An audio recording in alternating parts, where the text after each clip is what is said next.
Chips চানাচুর সবই আছে, তা বোতলটা কোথায়?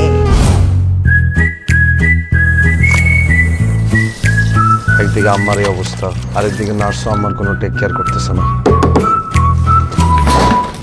আপনার মতো একজন বয়স্ক মানুষের বাথরুম ক্লিন করা কি মুখের কথা? থাপ্পড় মারমো। আমার মনে হয় আপনি একটা বিয়া কইরা ফেলান।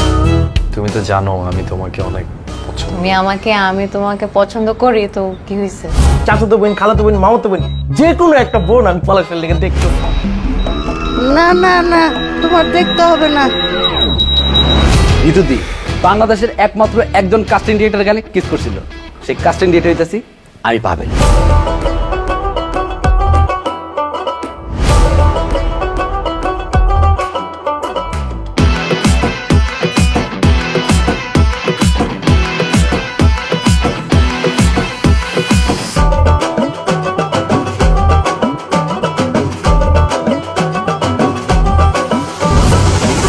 আমাদের এমন একজন মেয়ে দরকার যে পলাশ ভাইয়ের আমার সামনে গিয়ে পলাশ ভাইয়ের গার্লফ্রেন্ডে অ্যাক্টিং করতে পারবে।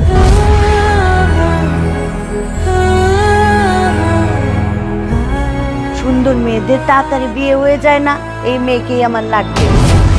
আমরা একটা ফেক বিয়ের আয়োজন করব, আন্টি তো আর বুঝবেন এটা ফেক না রিয়েল। এখন আমাকে রিয়েল লাইফে একজনের বইয়ের ক্যারেক্টার করতে হবে না, বাসর ঘর করতে হবে।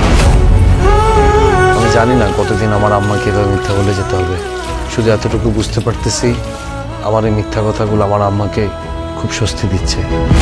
সময় শুধু বলতে পারে কি হবে শেষমেশ। আপনার পেমেন্টটা। এই ছেলে, আমার ছেলে পলাশকে ডাক দাও। আম্মা আমি তো তোমার ছেলে পলাশ। মিথ্যা কথা।